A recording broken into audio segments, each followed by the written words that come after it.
This is Frank Islam, Chairman and CEO of FI Investment Group and your host of Washington Current Review, where we interview leading voices from business and politics that impact you, the viewer. Today, our guest is Dr. Ram Singh. Dr. Singh, thank you for coming. Thanks for inviting me. You're most welcome. Both of us come from same town. Same town. You I just received the UP Ratna Award. Right, you probably heard of that. In fact, I wanted to congratulate you for that. Thank you very much. I'm humbled and honored. Unfortunately, I did not attend the event of the award ceremony in Agra, but I was honored. Especially, it's a special privilege to receive an award. We are proud of you. Thank you very much. I know you have received many awards. I wanted to talk about the NCAIA. Tell us the idea what that stands for, and what award did you achieve, and what was the purpose of that award was? Well, this is a National Council of Asian Indian Association, NCAIA. And they have an event for the Republic Day. Yes, they do. Yeah. On what day is this? I heard that you are also... I'm a keynote speaker. Keynote speaker for that. Right. Thank you. And I just wanted to mention to you why they gave me this award and what this award is for. Sure. This one is a Lifetime Achievement Award. My goodness. For outstanding achievements and leadership. That's a very well said. So they give award every year, this one? They give every year. This year, I'm the only one who received this award. Okay, well, you should be proud of it. Well, thank you very much. So how about the other award achievements in different areas have you received? Tell us a little bit about that. I have received many awards by different organizations.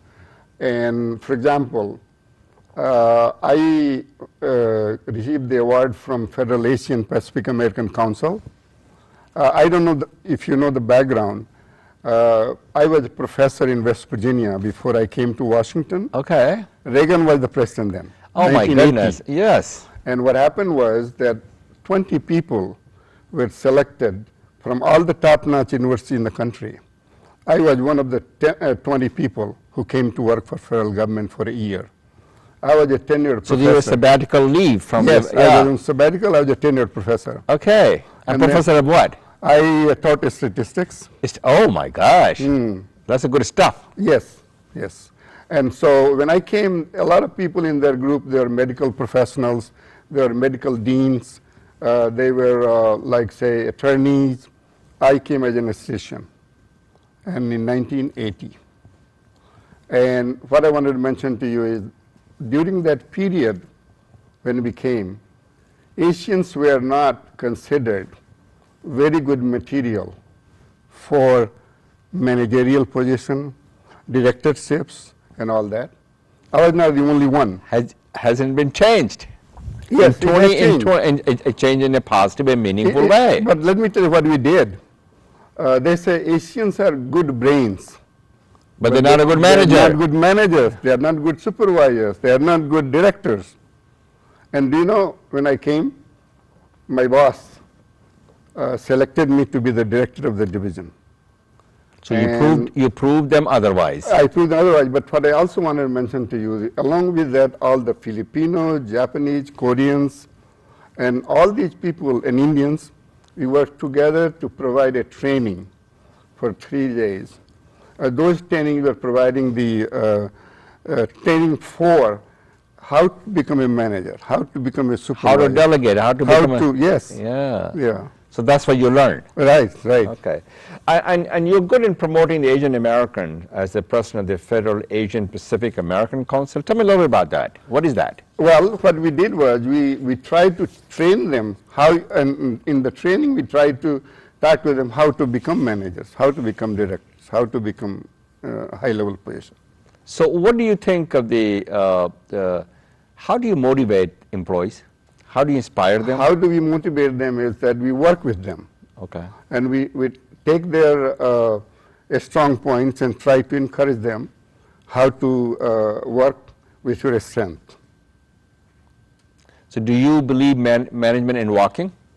Management in walking? Yeah, management, the people, they call them the, there's a word for it, they're walking managers. I may not have it's a Peter, and I cannot remember his last name, who coined this phrase. Manager do right things but the leaders do things right. Yes, yes. I think I also want to mention to you along that line that I was there to have a training for senior executive service position. And we went through 2 weeks of training. And in that one, we learned how to become managers, how to become supervisors, how to become directors. And these were the people who were training us were the high-level positions, like, say, Assistant Secretary of the State, Assistant Secretary of the Defense, and all those kinds of people who are training us how to become. One of the things Asians have, Indians in particular, when we are trying to bring them in, they don't want to come in.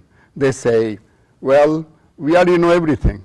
You know the Indian mentality. Know it all. Know it all. And we don't need any training. And I want to tell you that we needed to learn that. Yeah. And gradually we have done.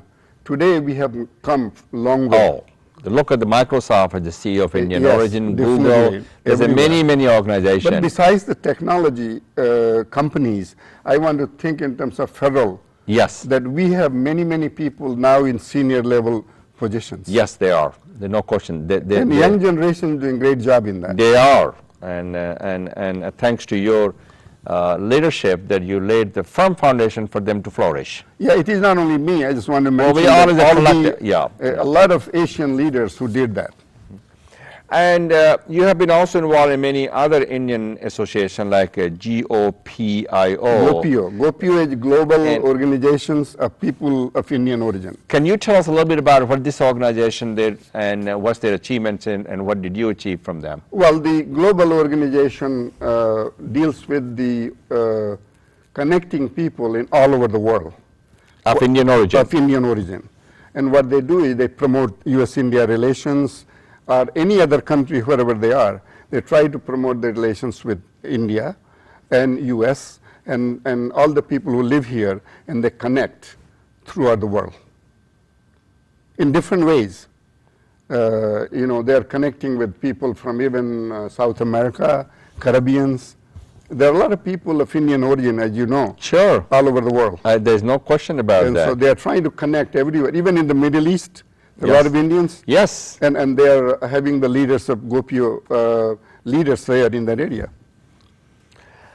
And you mentioned to me about the NCAIA, and you are the vice chair of that, or you are the... No, I'm not the vice chair.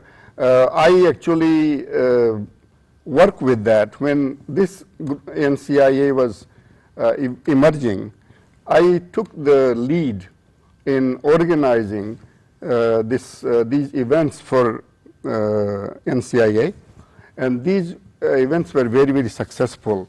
I want to tell you that when I started it, I connected with all the leaders of the Indian community, and I used to have meeting every week, try to bring people, and in fact there was an Indian restaurant where we used to meet, and I will provide coffee, tea, something to eat, samosa and all that. Sure. And all the people will come. And we used to have attendance of 40 leaders of the Indian community together. And it was the greatest NCI event, Republic Day event, which I did, which you are going to be speaking at. Right. What has been the success story of NCAIA besides connecting the people? A successful aspect of this has been that it has brought all these organizations together of Indian origin.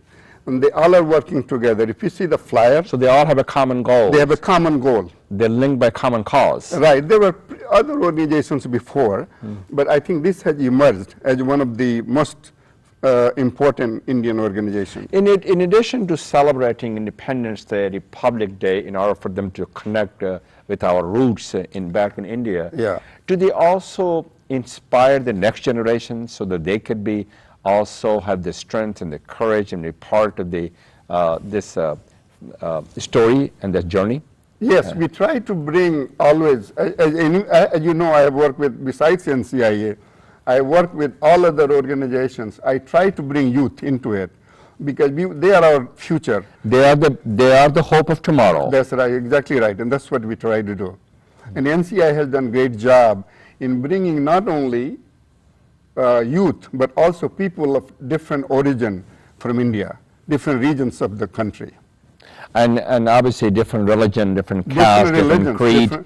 Different religions. Yeah. Because as you know, we all are diverse. Very much so, Very much, just like America is. That's exactly right. Yeah. And we all love, as you know, democracy, freedom. Democracy, diversity, justice, peace, those are the values that bind us together.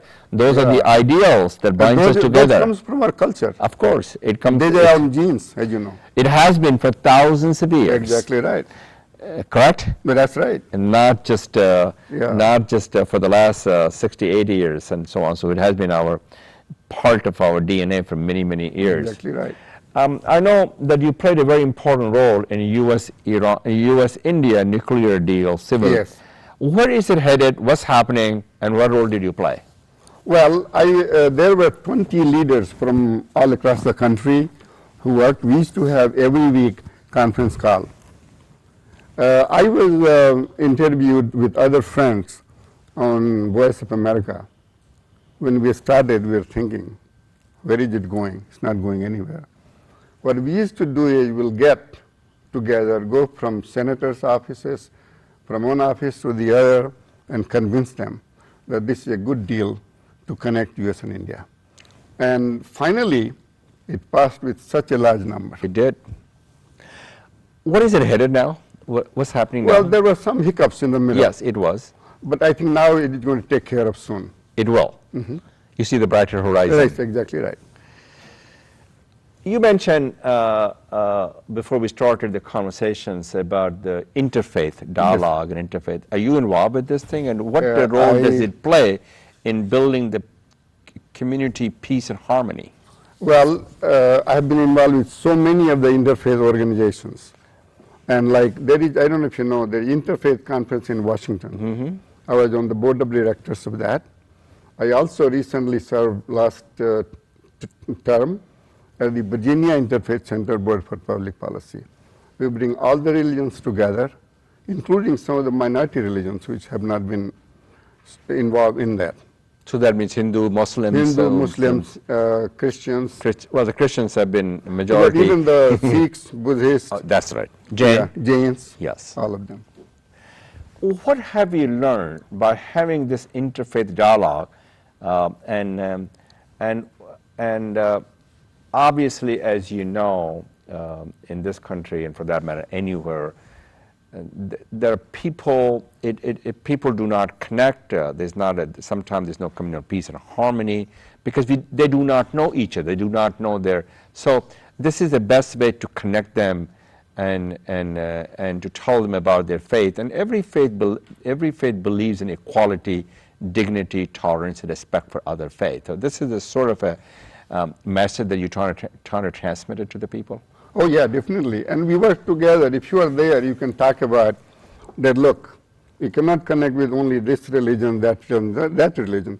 We need to bring everybody together, you know. Because we all in this together. That's exactly right. You see a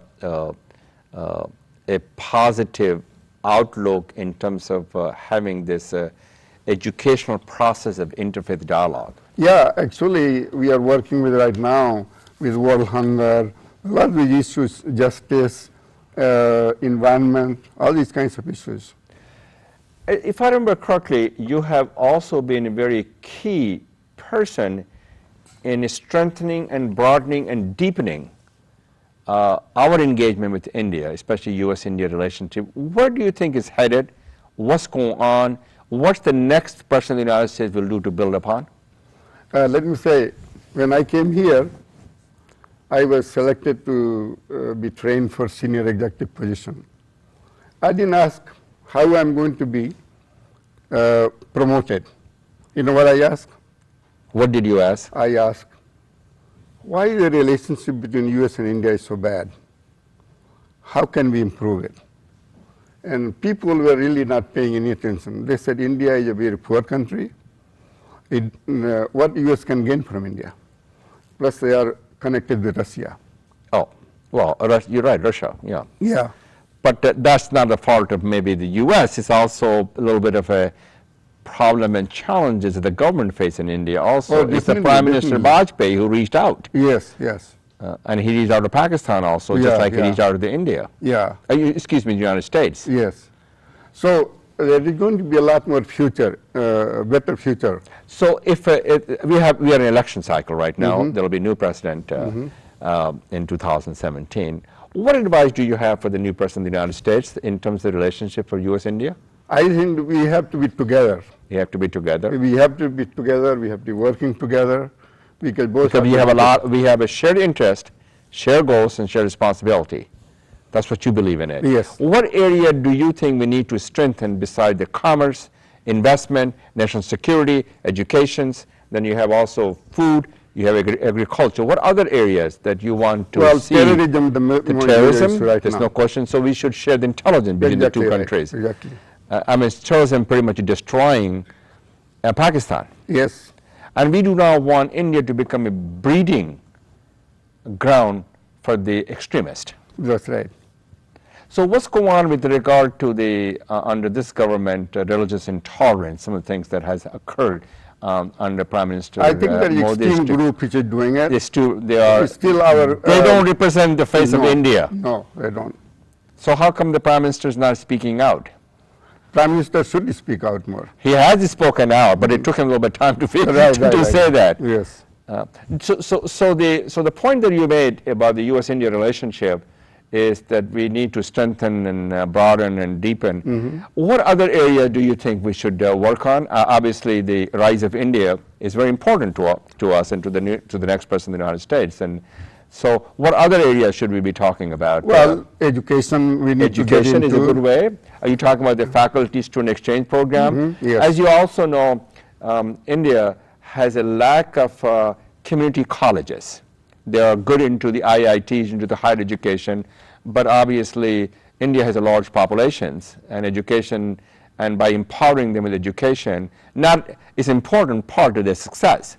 Now the question is really is that not everybody can go, Dr. Singh, to the IITs or to the university because they don't have a means and they don't have the money. But the question is about the community colleges. You can learn a trade, you can go only for 2 years, and that's lacking in India. What's your thought on that? What we should do? Well, we need to connect the community colleges so that we can have new skills development for the people. So they could be part of the 21st century workforce. That's right. So they can learn the skills, get a job, realize the dreams. Yes. What other areas that we should do with the U.S.-India relationship? Trade is another one. Trade, commerce, investment. Yes. Yeah. What about agriculture? Agriculture too. U.S. is the most developed agriculture. So I think we need to connect. Pharmaceutical? Yes. Obviously, most of the genetic drug comes from India, correct? Yeah. But obviously, our process of the FDA takes a long time, correct? Yes. So you want to speed up this process a little bit? Definitely, yes. Yes. Okay. Let's talk a little bit about shift the gears, and you have been appointed by the Fairfax County Board of Supervisor to serve on the advisory board. Tell us a little bit what your contribution is and why have you been appointed, what's the goal, what's the mission, what the objectives are? Well, we work with the low-income kids. Low-income kids? Yes, yeah. And we mentor regardless that Indians or whatever they are? There are some, that area, there are a lot of Pakistanis also, Indians also. Right. So what do you do with the low-income people? What we do is bring them together, we teach them computer skills and all. So you train them? Yes. Okay. The question that really have these people have been left behind because the fact they're not part of the American dream. So training is obviously important. What about empowering them with education in addition to the economic mobility? Yeah, we try to teach them computers, we try to teach them, mentor them and try to help them what program can improve their lives. So education does play a very important role in educating them, empowering them, correct? Yeah. These immigrants that you're talking about have been here for many, many years, and obviously they did not learn the skills in the trade. In this country, they brought it from their own homeland, and that may not fit into what the Americans are doing. So you're trying to train them such a way they become part of the workforce here. Is that kind of things you do? Yes. What other things that people do not know about you, Dr. Singh, because that the people need to know in the audience? Well, I have worked with 15 years for others developing the U.S.-India relations and developing the Indian community. And you have been a champion of doing this, the developing the U.S.-India relationship, and also to make sure that the Indians understand that this is the country that need to give back. What do you think of the philanthropic activities of the Indian American, and also the political process? They're not engaged that much. They are getting engaged more. They're doing better. Yeah. Thanks to people like yourself who provide the leadership, right? Yeah. Thank you. What about the political process? They're not into that much either. No, they are getting. Indians are getting involved quite a bit in political process. Why do you think people should be engaged politically? Because we want to promote ourselves into political process, and we can change things. Obviously, politics define the landscape, and politics. That this is how the democracy grows and capitalism flourishes. And if you do not be involved in the politics, you do not have a voice. Is that the intent? Yes, that's right. Okay. Well, thank you very much, Dr. Singh, for coming here. Thank you for talking to us, and thank you for your leadership. And thank you for all you have done to lay the firm foundation for the Indian American to flourish. Thank you very much. This is Frank Islam wishing you a great week, and thank you for watching.